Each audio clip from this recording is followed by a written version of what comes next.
మరి ఎట్లా ఎట్లా సత్యం తెలుసుకోవాలి?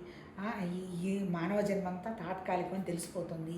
పర్మనెంట్‌గా ఉన్నటువంటి విషయం ఎలా తెలుసుకోవాలి? అసలు పుట్టుక, చావు లేని వ్యవహారమే లేదా? ఏంటి ఈ ప్రపంచం? ఈ మనుషులేంటి? ఇలాంటివన్నీ ఆలోచనలొచ్చినప్పుడు సత్యం తెలుసుకోవాలి అనేటువంటి విషయం మనకు అవగాహనకొచ్చినప్పుడు చివరికేంటి దానికేం చెప్పారు? శాస్త్రం మీద నువ్వు నమ్మకం పెట్టుకో, గురువాక్యం మీద నమ్మకం పెట్టుకో, శ్రద్ధ, భక్తి, నమ్మకం ఎప్పుడైతే ఉంటుందో నువ్వు విషయాన్ని గ్రహిస్తా అంటారు. ఏంటి శాస్త్రం? శాస్త్రం అంటే ఏంటి? భగవతత్వమే కావాలి అనేటువంటి ఆలోచన వచ్చినప్పుడు వచ్చే శాస్త్రాన్ని ఏమన్నారు? ఉపనిషత్తుల సారము, బ్రహ్మసూత్రాలు, భగవద్గీత. భగవద్గీత అంటే ఏంటి? బ్రహ్మసూత్రాలు, ఉపనిషత్తుల సారం క్రోడీకరించి మన వ్యాస భగవానుడు స్మృతి గ్రంథం దీన్ని రాయడం జరిగింది. అంటే భారతం రాశాడు. భారతం రాసినటువంటి 1,00,000 శ్లోకాల్లో 700 శ్లోకాలు భగవద్గీతకు రాయడం జరిగింది. అల్టిమేట్ ఏంటి? భగవతత్వాన్ని తెలుసుకోవటానికి శాస్త్రం, మన ఈ ఉపనిషత్తుల సారం, బ్రహ్మసూత్రాలు, భగవద్గీత. అలానే అద్వైత వేదాంతంలో కూడా ఇంకొక వండర్ఫుల్ టెక్స్ట్ ఉందమ్మా. అది కూడా కావాలంటే మనం పరిశీలన చేయొచ్చు. దాని పేరు త్రిపుర రహస్యం. రమణ మహర్షి ఆశ్రమం వాళ్ళు దాన్ని ప్రింట్ చేశారు. రమణ మహర్షి గారు ఫాలో చేసింది ఆ సిద్ధాంతాన్ని. ఆయన వేరే పుస్తకాల గురించి ఆయన ఏం చెప్పలే.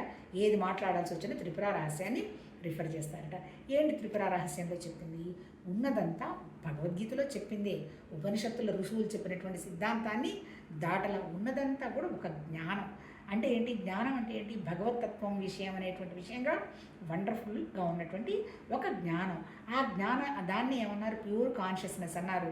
తర్వాత హయ్యర్ కాన్షియస్నెస్ అన్నారు. పరిపూర్ణమైన చైతన్యం అన్నారు.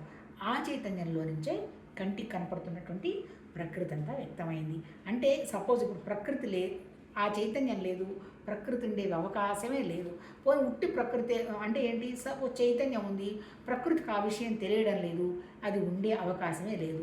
అంటే వాళ్ళు పెట్టిన కాన్సెప్ట్ ఏంటి? ఉండడం, తెలియడం.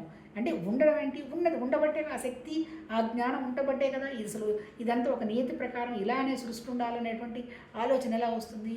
100% ఒక క్రియేటర్ లేకపోయినా క్రియేషన్కి కావలసినటువంటి జ్ఞానం, శక్తి 100% ఉన్నది.